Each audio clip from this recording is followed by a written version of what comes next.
سیدنا و شفیعنا مولانا محمد بارک وسلم صلاۃ و سلام علیک یا رسول اللہ صلی اللہ تعالی علیہ وسلم۔ سورہ بقرہ کی آیت نمبر 26 اور 27 اس کی تفاسیر آپ سماعت فرما رہے ہیں۔ قرآن مقدس میں جو آیت کریمہ کی تلاوت ہوئی ہے،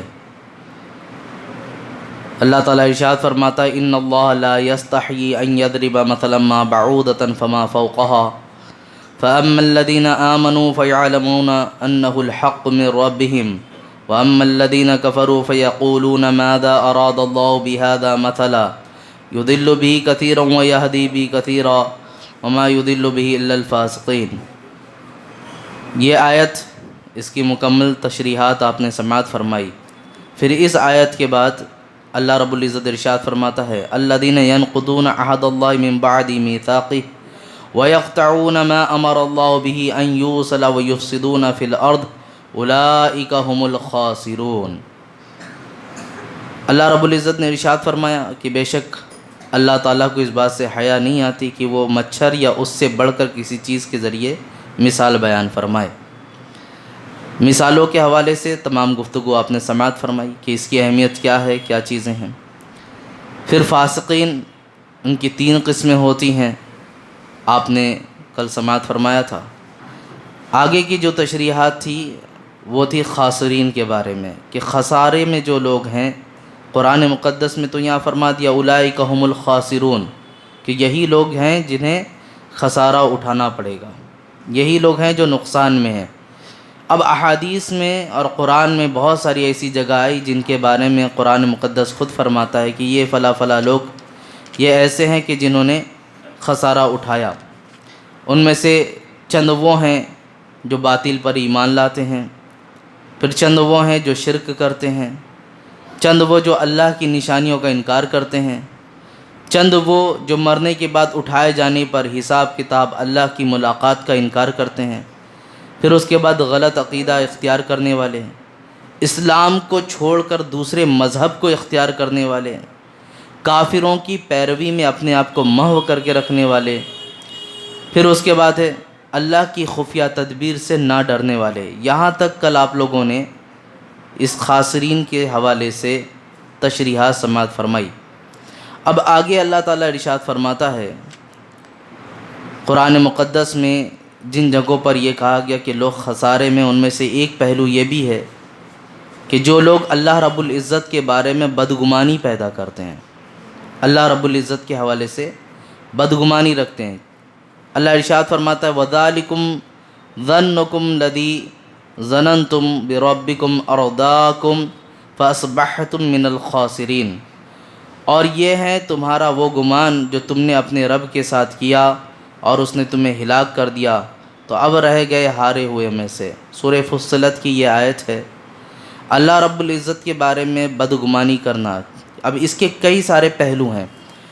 کچھ گنہگاروں کے حوالے سے مفسرین نے لکھا کہ لوگ گناہ کرتے ہیں اور توبہ کرتے ہیں، لیکن یہ سوچ کر رکھتے ہیں کہ ہم تو جو گناہ کیے ہماری توبہ قبول ہوئی کہ نہیں ہوئی، اس بات کو شک میں رکھ کر اور یہ بدگمانی کر لیا کہ ہم تو بہت گنہگار ہیں، ہم کہاں بخشے دیے جائیں گے، اس لیے لہٰذا جتنا ہو سکے گناہ میں مو ہوتے رہو، جس قدر ہو سکے اپنے آپ کو گناہوں میں مشغول کرتے رہو۔ تو یہ بدگمانی کرنا کہ اللہ رب العزت ہمیں نہیں بخشے گا، ہم بہت بڑے گنہگار ہیں، سیاہکار ہیں، تو یہ بدگمانی نکالیں اللہ کے حوالے سے، کیونکہ اللہ رب العزت کی رحمت کی وسعت بہت ہے، بے پایا ہے اس کی رحمت کی وسعت، ہماری حد بھی نہیں پہنچ سکتی، ہمارا گمان بھی نہیں پہنچ سکتا۔ عزیزان ملت اسلامیہ، اور گمان کے حوالے سے صرف یہی نہیں بلکہ صحابہ کرام میں سے ایک صحابی ہے، ایک صحابیات ہیں، اور وہ آ کر یوں عرض کرتے ہیں یا رسول اللہ صلی اللہ علیہ وسلم، کیا ایک ماں کے سامنے اس کے بچے کو جلتی ہوئی آگ میں جلایا جائے تو کیا ماں برداشت کرے گی؟ حضور صلی اللہ علیہ وسلم نے فرمایا ہرگز نہیں، ماں کے اندر ایک ممتا ہے جو اس چیز کو کبھی گوارا نہیں کرے گی کہ اس کے لختے جگر کو جلتی ہوئی آگ میں ڈالا جائے۔ کہا آقا آپ نے ہی فرمایا ہے کہ ہمارا رب ہم سے 70 ماؤں سے زیادہ پیار کرتا ہے۔ جب ہمارا رب ہم سے 70 ماؤں سے زیادہ پیار کرتا ہے تو وہ اپنے بندے کو کیسے آگ میں جلتا ہوا دیکھے گا؟ رسول پاک صلی اللہ علیہ وسلم نے تبسم فرمایا، مسکرایا آپ نے، اور فرمایا تم اپنے رب کے بارے میں جیسا گمان کرتے ہو تمہارے ساتھ ویسے ہی معاملہ کیا جائے گا، تمہارے ساتھ وہی معاملات پیش آئیں گے۔ تو اپنے رب کے بارے میں حسن ظن رکھو، اچھا گمان رکھو، لیکن اس کی پاداش میں مفسرین نے یہ بھی فرما دیا کہ اللہ رحمان و رحیم ہے، یہ تو ہمارا گمان ہے ہی، اب اسی گمان پہ جری مت ہوتے چلے جاؤ کہ ہم تو رب کے بارے میں جانتے ہی ہیں کہ وہ تو رحمان ہے، ہمیں سزائے نہیں دے گا، ساری چیزیں ہیں۔ یاد رکھو فیصلے کے دن کا مالک بھی ہے، برابر کا فیصلہ ہونا بھی ہے۔ اللہ کی صفات جہاں رحمان و رحیم ہے وہیں جبار اور قہار بھی ہے، اس چیز کو بھی ہم نے ذہن میں رکھنا ہے۔ تو یہ گناہ پہ گناہ کرتے رہنا یہ سوچ کر کہ اللہ تو رحمان ہے، اللہ تو رحیم ہے، کرتے رہو کوئی مسئلہ نہیں ہوگا، ایسا نہیں ہے میرے عزیزوں۔ ہم توبہ کرتے رہیں، یقیناً انسان یہ مرکب ہے بھول اور غلطیوں کا، اس سے غلطیاں ہو جائیں گی، اس سے گناہ سرزد ہو جائیں گے، لیکن اس کے ہونے کے بعد اس پہ ڈٹے رہنا، جیسے کہ میں نے بتایا نا فاسق کی قسمیں، ایک وہ کہ جو حرام کاری کر لیا لیکن اب دل میں اس چیز کو برا جان رہا ہے کہ مجھ سے کیسے ہو گیا یہ چیز، دوسرا وہ کہ جس نے حرام کاری کی اب اس کا عادی بن گیا، برا سمجھتا تو ہے لیکن اس کی عادت بن گئی، وہ دہراتے رہ رہا۔ تیسرا وہ شخص کہ جس حرام کردہ چیز کو وہ عادت بھی بنا لیا اور اسے حلال سمجھتے ہوئے کرتا جائے گا، تو اب اللہ رب العزت کی بارگاہ میں اسے کافر قرار دے دیا جائے گا، کیونکہ اس نے ایک حرام چیز کو حلال کر لیا اپنے اوپر۔ تو عزیزان ملت اسلامیہ، جو پہلی دو قسمیں ہیں، ان دو قسموں میں ایسا ہے کہ اللہ رب العزت کی بارگاہ میں بندہ توبہ کرے، یقیناً وہ رب معاف فرما دے گا۔ سچی توبہ کرنا، یہ بھی نہیں کہ توبہ کے معاملات ہیں کہ مسجدوں میں بیٹھ کے گالوں پہ چاٹے لگا دیے توبہ توبہ توبہ، اور باہر نکل کر وہی حالت، یہ نہیں ہوتا۔ جن چیزوں سے توبہ کی جاتی ہے معاملات وہاں پر یہ ہوتے ہیں کہ ان چیزوں کا، اب حضرت عمر رضی اللہ عنہ سے پوچھا گیا کہ توبۃ نصوحہ ہے کیا؟ آپ نے فرمایا توبۃ نصوحہ وہ ہے کہ جس طرح تیر ایک بار کمان سے نکل جائے تو واپس نہیں آتی، جس طرح دودھ ایک بار تھن سے نکل جائے تو واپس نہیں لوٹتا، بندہ جب کسی گناہ سے توبہ کر لے تو اس کا معاملہ ایسا ہی ہونا چاہیے، دوبارہ اس کی طرف لوٹ کر بھی مت جائے، یہ ہے توبۃ نصوحہ۔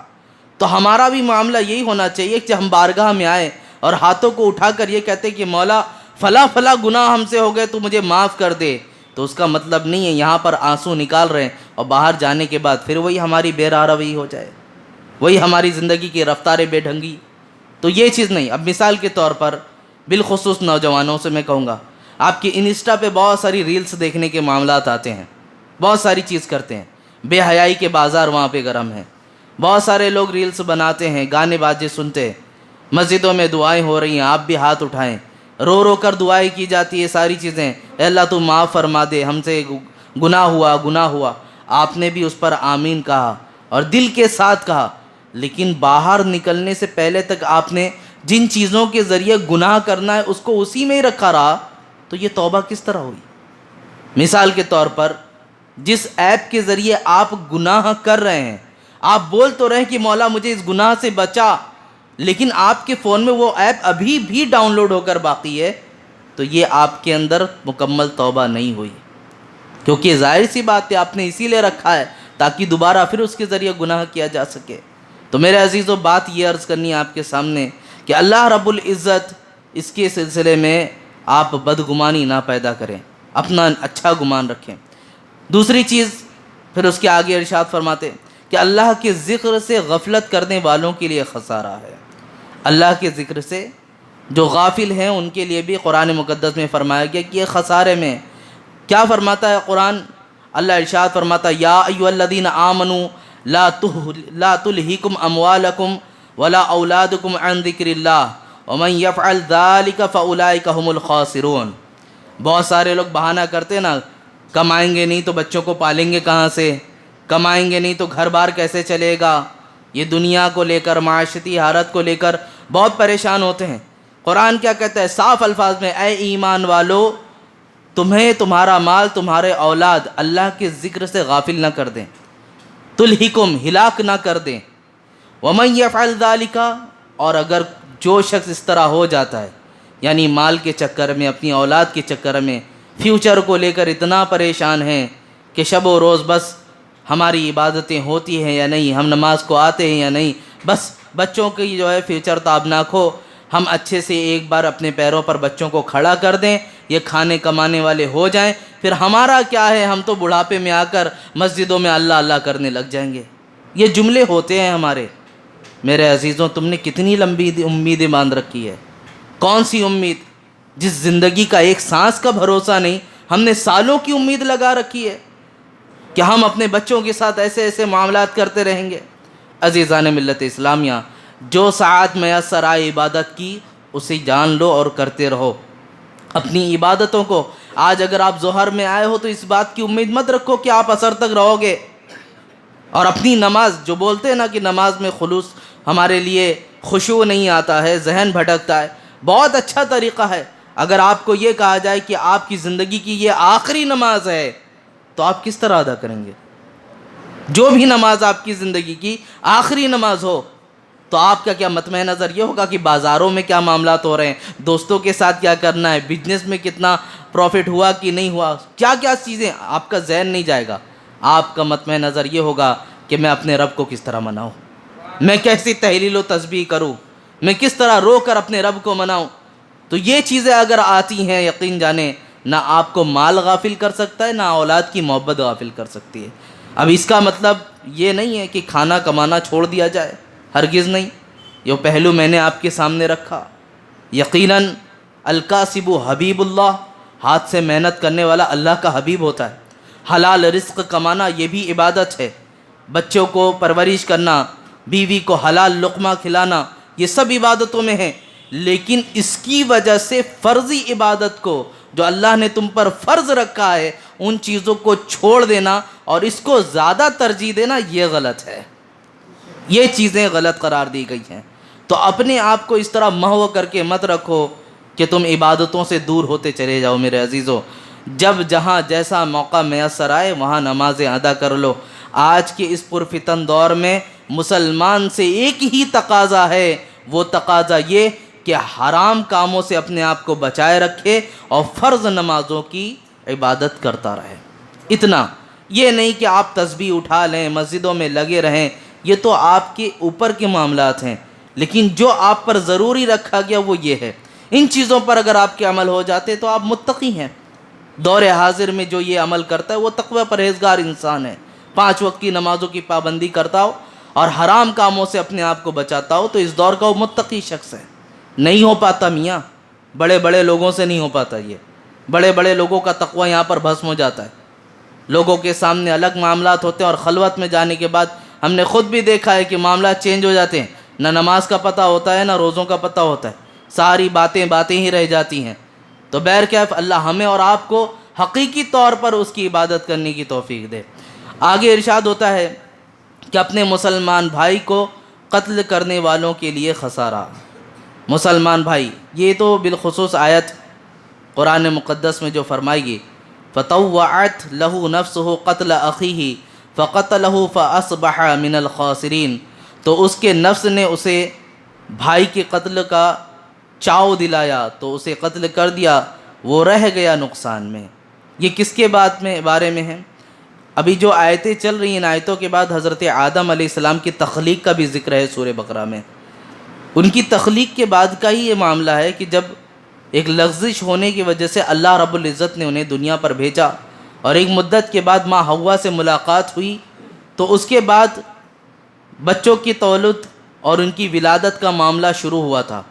بچے پیدا ہوتے تھے، جڑواں بچے پیدا ہوتے صبح میں، اور جو بچے پیدا ہوتے تھے ان میں ایک بچہ ایک بچی ہوتی، یعنی لڑکا اور لڑکی پیدا ہوا کرتے تھے.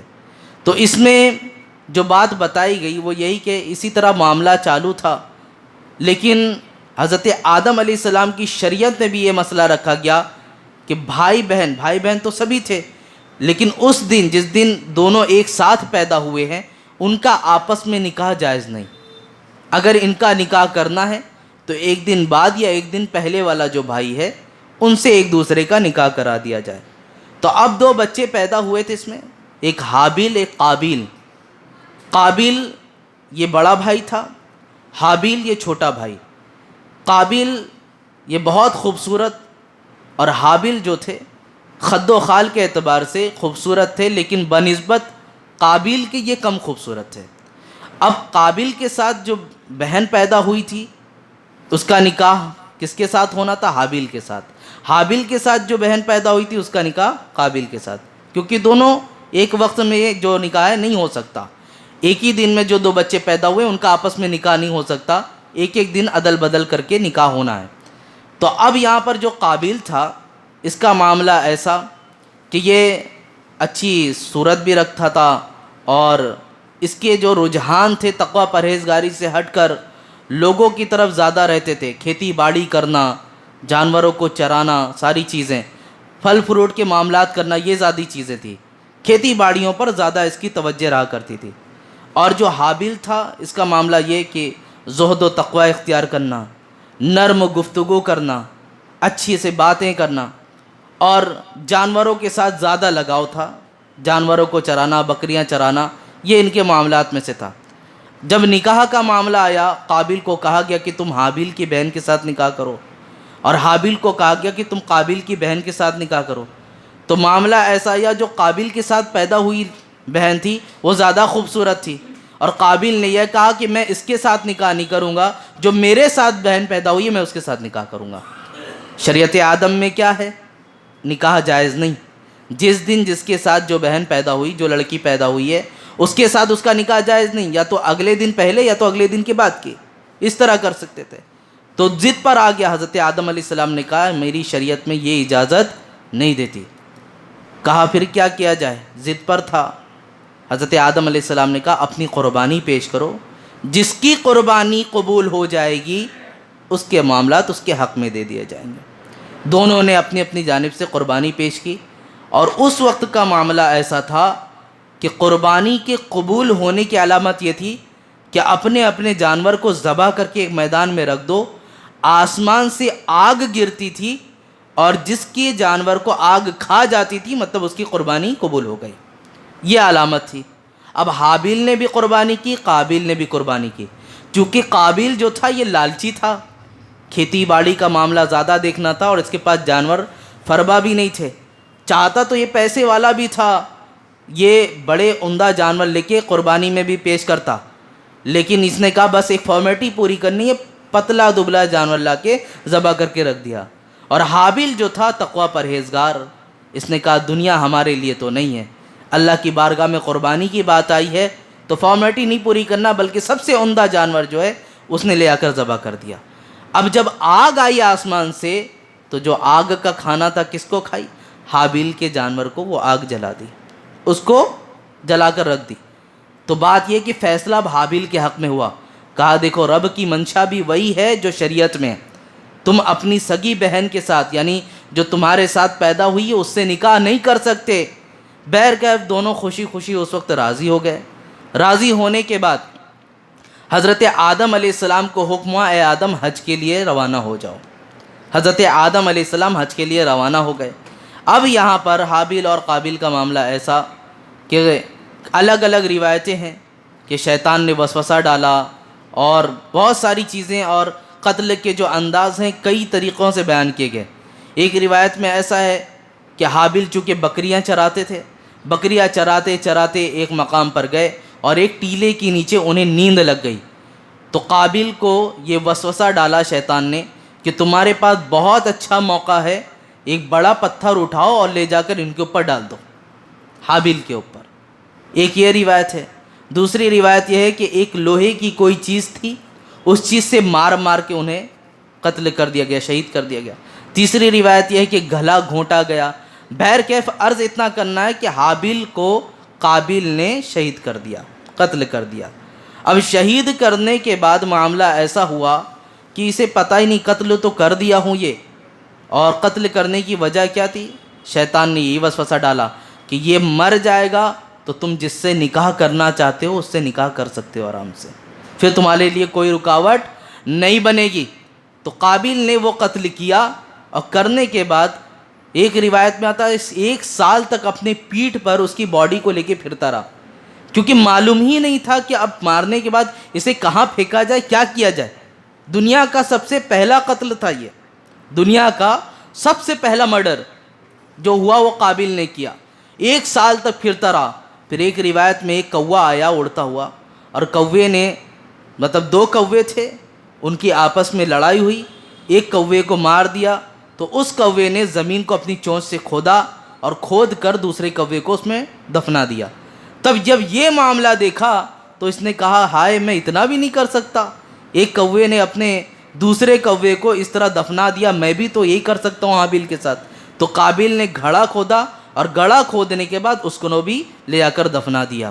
اب اس اتنی لمبی حکایت میں جو بات قابل غور ہے وہ یہ کہ دنیا کا سب سے پہلا قتل جو ہوا وہ کس کی وجہ سے ہوا؟ عورت کی وجہ سے. ایک عورت کے حسن و جمال, اپنی نفس کی تکمیل, قرآن نے وہی کہا نا, تو اس کے نفس نے اسے بھائی کے قتل کا چاو دلایا. یہ نفس, یہ خواہش, یہ ختم نہیں ہوتی میرے عزیزوں. اور جب انسان ان چیزوں پہ آ جاتا ہے نا, کسی کی محبت میں پڑ جاتا ہے, تو یہی وجہ ہے, قتل تو قتل ہے, انسان اپنے مذہب کو بھی بدلنے پہ آ جاتا ہے, چھوڑ دیتا ہوں سب چیزوں کو. بس وہ ایک دھن, ایک پردہ آنکھوں کے سامنے پڑ جاتا ہے. بہت سارے نوجوان اس طرح حسن و جمال کے پیکر بن جاتے ہیں اور اس کی پیروی کرنا شروع کر دیتے ہیں. ماں باپ لاکھ سمجھاتے ہوتے بیٹا مت جاؤ, وہ چیز مناسب نہیں ہے, اسے سب دشمن نظر آتے ہیں, کیونکہ محبت کا پردہ سامنے پڑا ہوتا ہے. کوئی اپنا نظر نہیں آتا, سب سمجھانے والے اسے دشمن سمجھ میں آتے ہیں. لیکن جب اپنی ضد پر انسان نکاح کرتا ہے یا بھاگ کر شادی کرتا ہے, سچ بتاتا ہوں آج تک کوئی جوڑا ایسا نہیں آیا جو یہ بول رہا ہو کہ ہم خوش ہیں ان چیزوں کو لے کر. آج تک آپ کی زندگی میں بھی بہت سارے لوگ ہوئے ہوں گے, نہ ان کے درمیان ماں باپ کی دعائیں ہوتی ہیں, نہ عزت ہوتا ہے, نہ وقار ہوتا ہے, ذلت کے ساتھ زندگی گزارتے ہیں, نہ اتفاقی کے ساتھ زندگیاں گزر رہی ہوتی ہیں.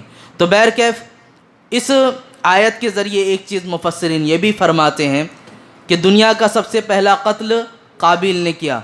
قیامت تک جتنے بھی قتل ہوں گے, جتنے بھی قتل ہوں گے سب اس کو جائیں گے. جتنا بھی قتل کا گناہ ہوگا سب لوٹتے ہوئے یہ قابیل کو جائے گا, کیونکہ قتل کرنے کا موجد, ایجاد کرنا, قتل کی شروعات کرنا, یہ کس نے کیا؟ یہ ایک شخص نے کیا جو قابیل نام کا تھا. اب اس کی پاداش میں ہم نے اس چیز کو خیال رکھنا ہے کہ ہم سے تو کوئی ایک گناہ کا ایسا کام تو نہیں شروع ہو رہا ہے کہ جس کے ذریعے دوسرے لوگ بڑھاوا پائیں. ہمیں یہ نظر کرنا ہوگا اپنے آپ میں.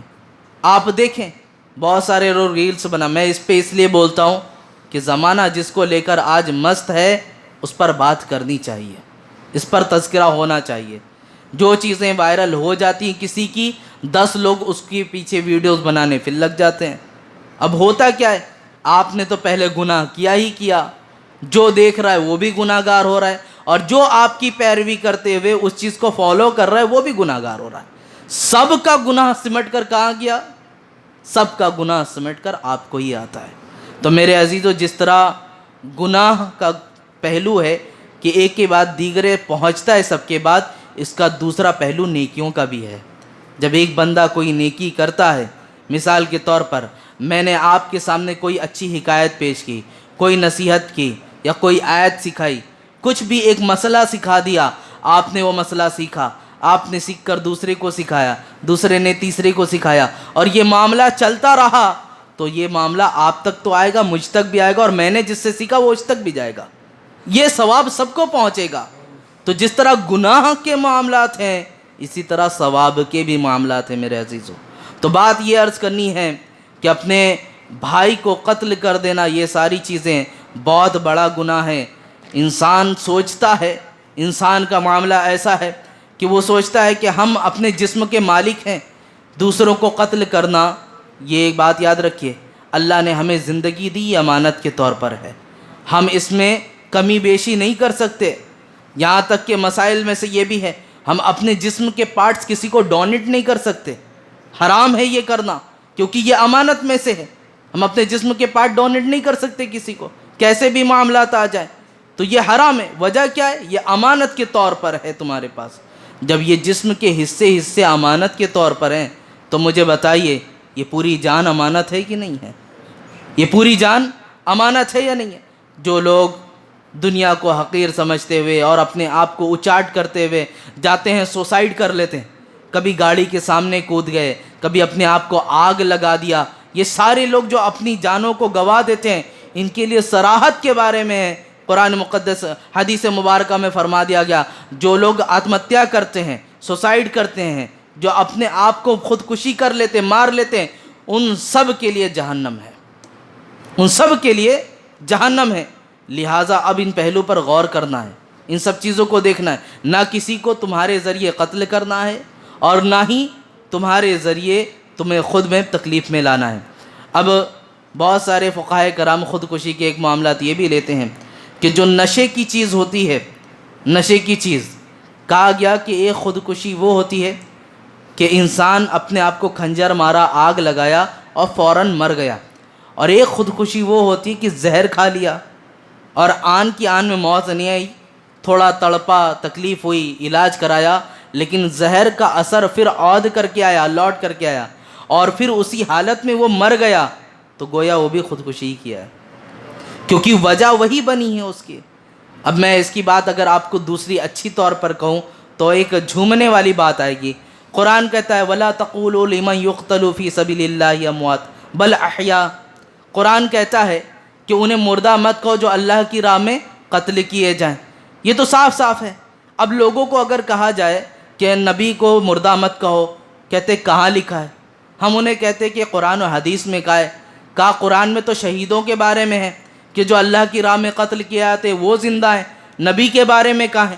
ان کی عقل ماری جاتی۔ تو اگر ان کے اعتبار سے بھی بات کرنی ہے تو انہیں یوں سمجھانے کے لیے میں کہوں کہ شہید دو طرح کا ہوتا ہے، ایک ہوتا ہے شہید جو ظاہری طور پر، اور ایک ہوتا ہے جو خفیہ طور پر۔ شہید ظاہری یہ کہ قتل کر دیا گیا، تلوار سے مار دیا گیا، اسے کچل دیا گیا، اور خفیہ طور پر زہر دے کر۔ نبی پاک صلی اللہ علیہ وسلم کو جنگ خیبر کے موقع پر ایک دعوت دی گئی تھی، اور ایک یہودی عورت نے آپ کو بھنی ہوئی ران لا کر دی تھی جو زہر میں آلود تھی۔ وہ زہر میں آلود ران، ایک بھنی ہوئی گوشت کا لوتھڑا، ایک صحابی بھی بیٹھے تھے، انہوں نے جیسے تناول کیا تو ان کی تو جگہ پر شہادت ہو گئی۔ رسول پاک صلی اللہ علیہ وسلم نے اپنی زبان پر رکھا ہی تھا کہ اس گوشت کے لوتھڑے نے گواہی دی کہ آقا آپ تناول نہ فرمائیں مجھ کو، کیونکہ میں زہر میں بجھا ہوا ہوں۔ حضور صلی اللہ علیہ وسلم نے اس کو زبان سے لگا کر ہٹا دیا، لیکن نبی پاک صلی اللہ علیہ وسلم فرماتے ہیں، اور مفسرین فرماتے ہیں، محدثین فرماتے ہیں کہ حضور صلی اللہ علیہ وسلم کی جو وفات ہوئی تو وہی زہر عود کر کے آیا تھا، تو نبی پاک صلی اللہ علیہ وسلم کی شہادت ہوئی ہے۔ تو یہاں پر اگر شہید کے معنی میں بھی لینا ہے تو قرآن کے اعتبار سے دیکھ لو، ہمارے آقا شہید بھی ہیں، اب تو مان جاؤ قبر میں زندہ ہیں، اب تو مان جاؤ قبر میں زندہ ہیں۔ اگر یہ اس طرح نہیں مانتے تو ایسے مان جاؤ۔ تو بات یہ پہلو عرض کرنا ہے کہ جس طرح کسی کے زہر دینے پر زہر عود کر کے آئے تو شہادت ہو جاتی ہے، اسی طرح اگر خود زہر کھا لیا اور کچھ دن کے بعد وہ زہر عود کر کے آئے تو بھی خودکشی کہلائے گا۔ بات جو سمجھانا چاہتا ہوں سمجھیں۔ تو یہ سخت گناہ ہے، ایسے لوگ خسارے میں ہیں، قیامت کے دن ان لوگوں کا کوئی حصہ نہ ہوگا میرے عزیزوں۔ پھر قرآن میں اب حدیثیں، ابھی آپ دیکھیں یہاں پر، اب تک میں نے قرآن کی بات کی، اب حدیث کے ذریعے چند چیزیں میں آپ کے سامنے رکھوں گا کہ جن کے بارے میں فرمایا گیا وہ لوگ خسارے میں۔ حدیث مبارکہ ہے عن حویرث بن قبیصہ فقال سمعت رسول اللہ صلی اللہ علیہ وسلم یقول ان اول ما يحاسب به العبد يوم القیامہ من عمله صلاته فإن صلحت فقد افلح وانجح وإن فسدت فقد خاب وخسر او كما قال رسول اللہ صلی اللہ علیہ وسلم۔ یہ مشہور معروف حدیث ہے، آپ نے سنا بھی ہوگا کہ سیدنا حریث رضی اللہ عنہ سے روایت ہے کہ رسول اللہ صلی اللہ علیہ وسلم نے فرمایا قیامت کے دن بندوں کا جب حساب لیا جائے گا تو اس سے سب سے پہلے اس کی نماز کے بارے میں پوچھا جائے گا، سب سے پہلے اس کی نماز کے بارے میں پوچھا جائے گا، اور فرمایا گیا فَإِن صَلُحَتْ فَقَدْ أَفْلَحَ، اگر یہ اس میں اچھا نکل گیا تو ہر چیز میں اچھا ہو جائے گا، سب چیز میں قد افلح کہا گیا کامیاب ہو جائے گا ہر سوال میں، اور فرمایا گیا اسے وَإِن فَسَدَتْ، اور اگر اس میں پھنس گیا، اس میں کمی ہو گئی تو ہر چیز میں پھنسنا چلا جائے گا۔